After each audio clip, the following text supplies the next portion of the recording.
In fact, the saddest day in my life is this news, what I'm hearing. The saddest thing, do you know that one of these ones that were released is a the kidnapper that was one of them. The offense is committed. The family committed this offense against. Is my own relation is there. Okay, this person now will now wage war against us. Can there be a law that will make us feel free in our own land or be a slave?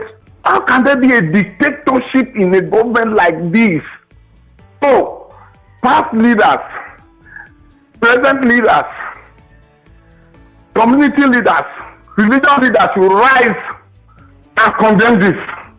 Please, Tinubu should not take us this make us look so cheap and mess like this to the whole world. I'm not being human. Please, I'm not happy. Thank you. Welcome back to Chukitibu Media. People are commenting today saying the day is a sad day for them, and most especially for Nigeria. Why did they say this? I think it's from the news that is moving around about the presidential pardon from the present administration. I would like you to listen to the comments and opinion of people, both in audio and in a written form.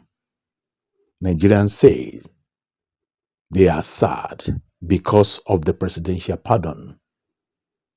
And their reason is not far-fetched, because they said in the list of the presidential pardon that they've seen illegal miners, people stealing the resources that belongs to the people, that belongs to the government. They said they've seen treasury looters there, public funds, people that have stolen public funds, they saw them there. They said they've seen criminals, kidnappers. They said they've seen drug dealers.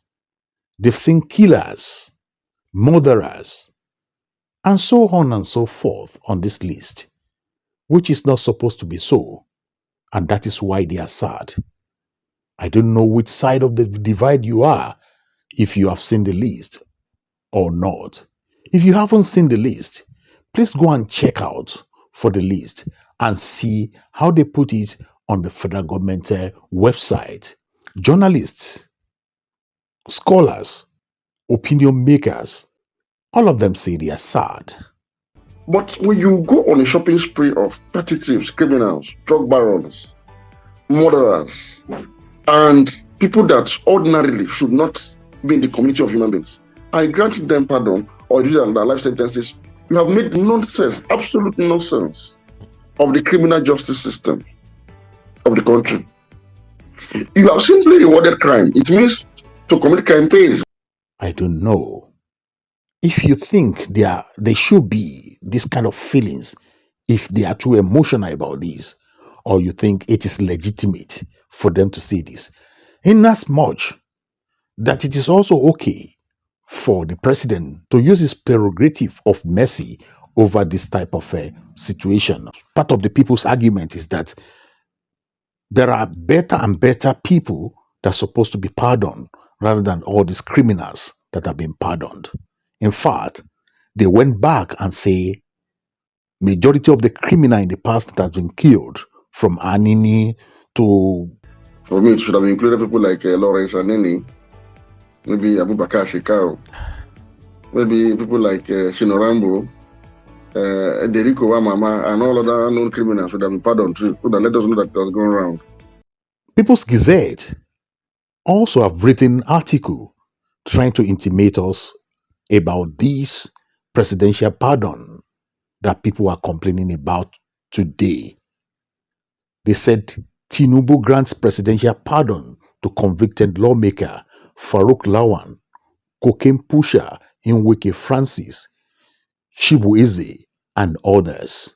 According to the news they garner from the State House, most especially from the spokesperson of the present administration, Bayo Ononuga, President Bola Tinubu has granted presidential pardon to former House of Representative members Farouk Lawan, convicted of fuel subsidy scam, and Nweke Francis Chubueze, serving a life sentence for cocaine trafficking.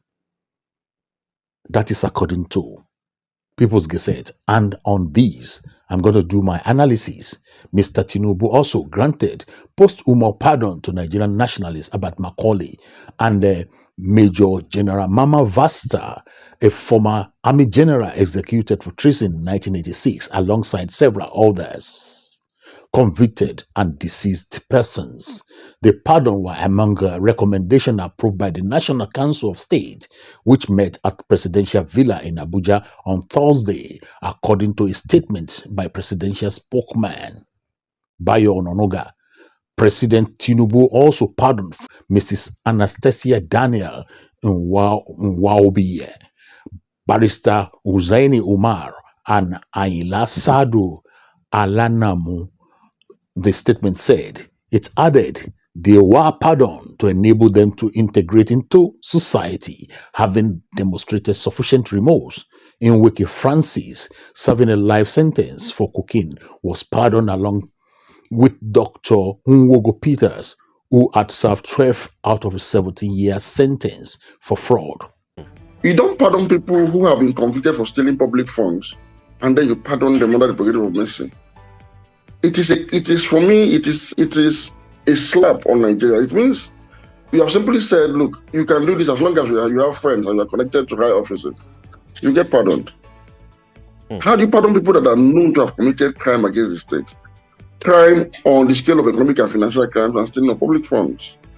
How do you do that? How do you pardon people for drug-related offenses at a time that the NDLEA is doing so much to rid Nigeria of the drug menace? Mr. Tinubu also extended clemency to 82 inmates, reduced the sentence of 65 others, and commuted 7 death sentences to life imprisonment, exercising his constitutional prerogative of mercy based on report of the Presidential Advisory Committee on Prerogative of Mercy, PACPIM. In a symbolic move towards reconciliation, the Ogoni Nine were granted posthumous pardon nearly 3 decades after their controversial execution by the military regime of General Sani Abacha in 1995, which was totally wrong. The Ogoni Four, Albert Badi, Edward Kobani, Samuel Oragi, and Theophilus Oragi were posthumously awarded national honor by the Tinubu administration. The 12th member of PACPIM is chaired by Attorney General of the Federation, Minister of Justice Lateef Fagbemi San, and comprises a legal expert, academics, and a representative from a key national institution, including Nigerian Correctional Services, National Human Rights Commission, Christian Association of Nigeria, and Nigerian Supreme Council of Islamic Affairs, according to them. The PACPIM, inaugurated by Secretary to the Federal Government, George Akumen, in 2025, reviewed 294 applications, including 175 interviews with inmates across Nigeria prison. According to the statement by presidential head, the committee acted on criteria including old age, 60 years and above, ill health likely to terminate in death, young person 16 years and below, long-term convicts who have served prison terms of 10 years or more with a good record, and convicts serving 3 years or more. Other criteria include those who have been in custody center and learned sustainable vocation capable of keeping them away from crime. Those who are adjudged remorseful and whom the correctional officers recommended for exemplary behavior, and Nigerian prisoners deported from other countries. Mr. Ononuga described the decision as part of Mr. Tinubu's broader justice and human rights reform agenda aimed at promoting rehabilitation, reintegration, and national healing on a whole.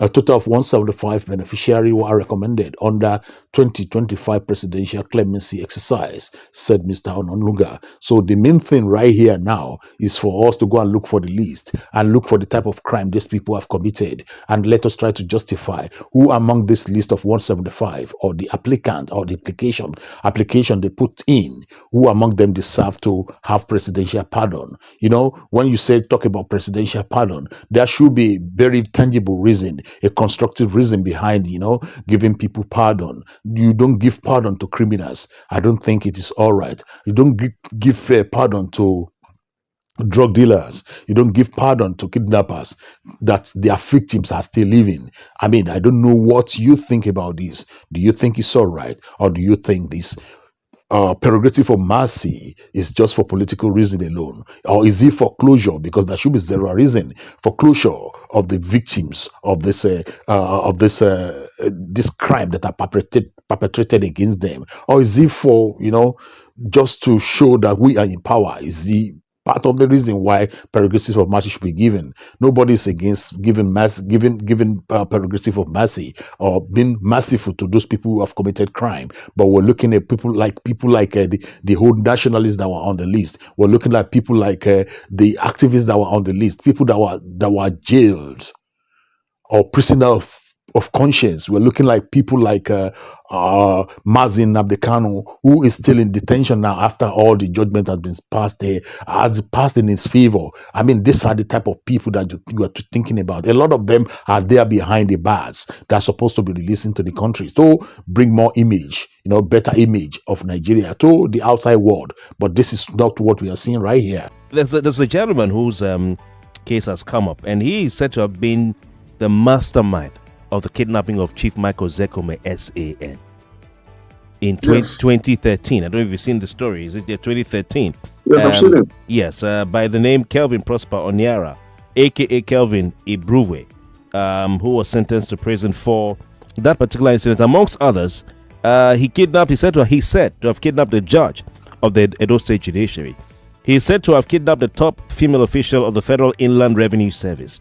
He is said to have also kidnapped Dr. Chudin Wike, former deputy governor of Anambra State, who was killed while in his kidnapper's den, and several members of the NYSA and security agency. I've even seen some students of Delta State University who said that he killed their fellowship president and a preacher who were on their way to preach at an event in Delsu. So on and so forth. Have decided to grant him some form of pardon or some form of reprieve. How would you feel if you're a victim of this person? How would the children and the family members of those who died as a result of his nefarious activities, how would they feel today? How would they be feeling? Do you think they will ever love Nigeria? Do you think they will ever be loyal to Nigeria ever again? You think so? And then you go on a pardon spree of convicted, hardened criminals. It's unfortunate, really. I don't know. I can't really piece together the words to describe what has happened to us. How would the international community look at Nigeria, really?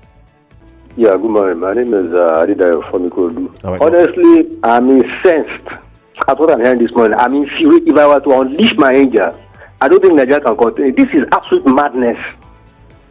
Honestly, it has spoiled my day. And I can't believe that I'm hearing this. Even if you spend the whole time as analyze this issue, it's a matter of public issue. What I don't understand, you get my point, is this. Do we understand the ramification of this issue that we are discussing outside of Nigeria? So what to say about Interpol's interference, Interpol's cooperation with NDLEA, all the efforts of Marwa? This is madness now. This is Chokitimo Media. Don't forget to share, like, and subscribe. Put on your notification button, and God bless you as you do.